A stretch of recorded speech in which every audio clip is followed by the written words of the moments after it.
آج مسلمان بہت زیادہ پریشان ہیں، سیاسی حالات کے اعتبار سے، اندرونی حالات کے اعتبار سے، بیرونی حالات کے اعتبار سے طرح طرح کی پریشانیاں ہیں۔ تو سب ایک ہی سوال کرتے ہیں کہ ایک عرصے دراز سے ہم دعائیں کر رہے ہیں لیکن وہ دعائیں قبول ہوتی ہوئی نظر نہیں آتی۔ ایک عرصے سے ہم اللہ سے مانگ رہے ہیں لیکن ایسا لگتا ہے کہ سنا ہی نہیں جاتا، ہماری دعائیں قبول ہی نہیں ہوتی۔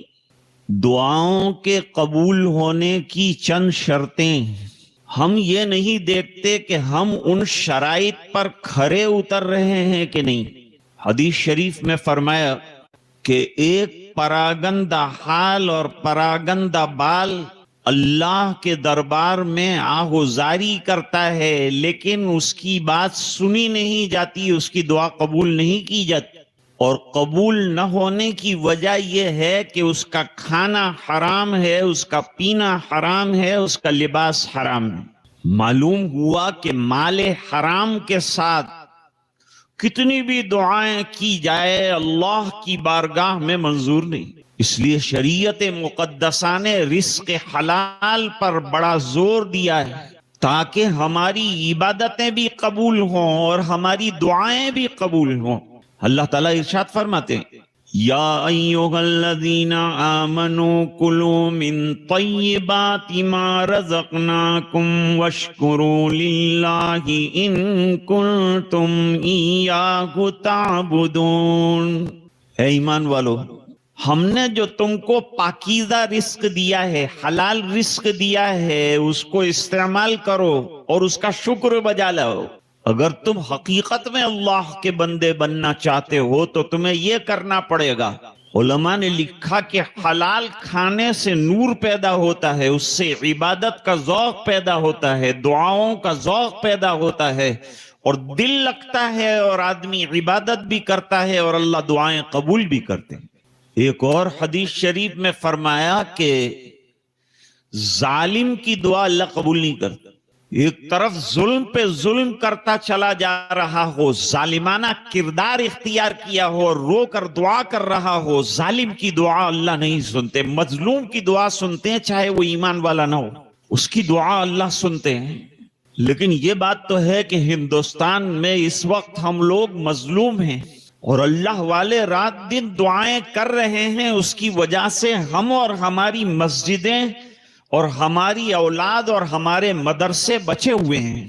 یہ ان کی آہ سحرگاہی ہی کا تو نتیجہ ہے۔ ہم تو پڑے رہتے ہیں، سوئے رہتے ہیں، لیکن کچھ اللہ کے بندے رات کو اٹھ کر اللہ سے مانگتے ہیں، ان کو اللہ نوازتے بھی ہیں، دیتے بھی ہیں، عطا بھی فرماتے ہیں۔ وہ اللہ کے خزانے سے لینا جانتے ہیں، رات کو اللہ کے خزانوں سے لیتے ہیں، دن کو اللہ کے بندوں میں تقسیم کرتے ہیں۔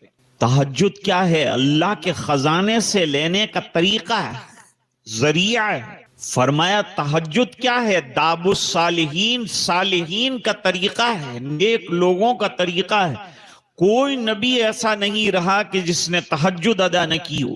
حضرت داؤد علیہ السلام آدھی رات آرام فرماتے تھے، آدھی رات عبادت میں لگاتے تھے، اور انہیں اس بات پر اللہ کا شکر ادا کرنا تھا کہ 24 گھنٹے حضرت داؤد علیہ السلام کے گھر میں کوئی نہ کوئی عبادت کرنے والا بندہ رہتا تھا۔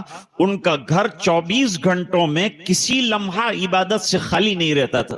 تیسری بات بیان فرمائی کہ قلب لاہی کی دعا اللہ قبول نہیں کرتا، یعنی ہاتھ اٹھا رہا ہے، مانگ رہا ہے، لیکن کچھ پتہ نہیں ہے، غفلت کے ساتھ مانگ رہا ہے، تو غفلت والے دل کی دعا اللہ قبول نہیں فرماتے۔ متوجہ ہو کر، آہوزاری کے ساتھ اللہ کی طرف متوجہ ہو کر مانگنا، یہ اللہ تعالیٰ کو پسند۔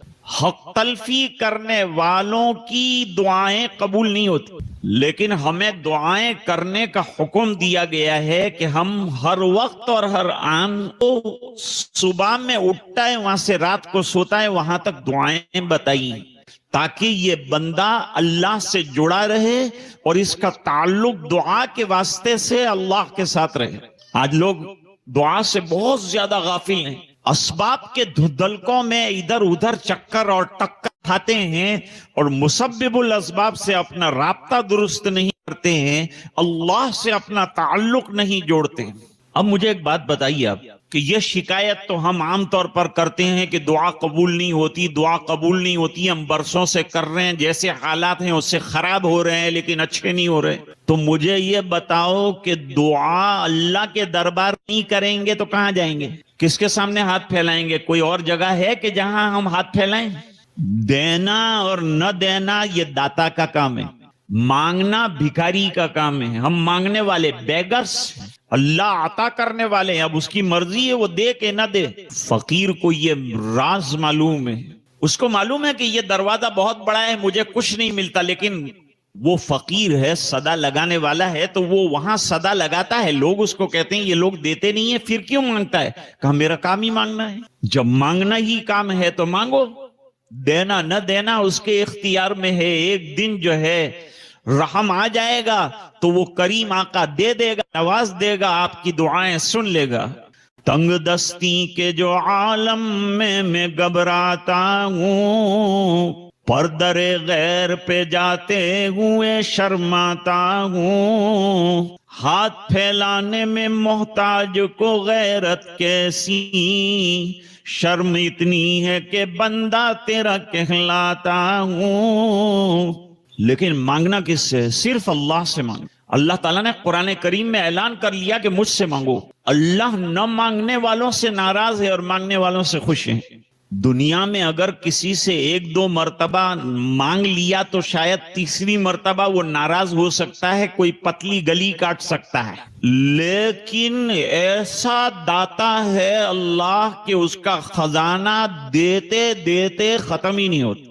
تو ایسے دینے والے سے مانگنا چاہیے کہ جس کا خزانہ بے بہا ہے۔ حدیث شریف میں فرمایا کہ جتنے لوگ دنیا میں آ چکے ہیں وہ، جتنے موجود ہیں وہ، جتنے آنے والے ہیں وہ، سب جمع ہو جائیں اور اپنی طاقت اور مقدور بھر اللہ کے خزانے سے مانگیں تو اللہ تعالی کا خزانہ خالی نہیں ہوگا اور اس میں اتنی کمی بھی نہیں آئے گی جتنا کہ سوئی کو سمندر میں ڈالنے سے سوئی کے ناکے پر پانی آ کر سمندر میں کمی ہوتی ہے، اللہ کے خزانے میں اتنی بھی کمی نہیں ہوتی۔ ایسے وہ دینے والے ہیں اور ایسے وہ عطا کرنے والے ہیں۔ اکبر بادشاہ کہیں جنگل کے اندر کھو گیا تھا، پانی کی پیاس لگی، پریشان ہو گیا، بھوک لگی، ایک جھونپڑا نظر آیا، فقیر نظر آیا، بھکاری نظر آیا، غریب نظر آیا، اس سے جا کر پانی مانگا، کھانا مانگا، اس نے کھانا کھلایا، پانی پلایا،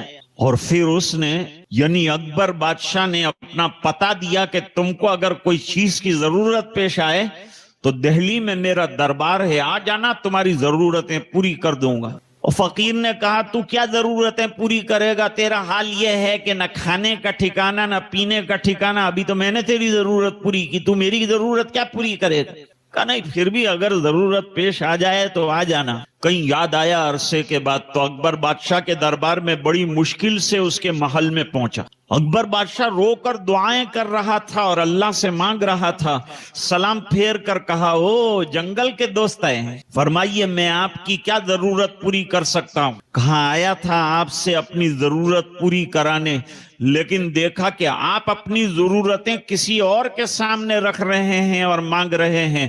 آپ خود بھکاری ہیں تو میں آپ سے کیا مانگوں؟ جس سے آپ مانگتے ہیں میں اس سے مانگوں، وہ عطا کرنے والے سے مانگوں۔ حرم شریف میں ایک بادشاہ بھی نماز پڑھ رہا تھا، پڑوس میں ایک اللہ والا بھی دعا کر رہا تھا، خوب آہوزاری اور رو رو کر اللہ سے دعا کرے تو رو رو کر کرے، آنسو بہ جائیں۔ تو اللہ تعالیٰ کو آنسو بہانے والے بندے پسند ہیں، ہاتھ پھیلانے والے بندے پسند ہیں، جو اللہ سے مانگیں وہ پسند ہیں۔ مانگ رہے ہیں ایک عرصے تک، وہ بادشاہ دیکھ رہا ہے۔ جب ان کی دعا پوری ہو گئی تو کہا میں فلان جگہ کا بادشاہ ہوں، آپ کو کیا ضرورت ہے؟ میں آپ کی ضرورت پوری کر سکتا، مجھے اللہ نے بہت دیا ہے۔ فرمایا اللہ کے گھر میں بیٹھ کر غیر اللہ سے مانگنا اس سے بڑی بے حیائی اور بے شرمی کوئی نہیں۔ تو جس سے لے گا، میں وہ داتا کے ساتھ تعلق قائم کر چکا ہوں، اس کے خزانوں سے لیتا ہوں۔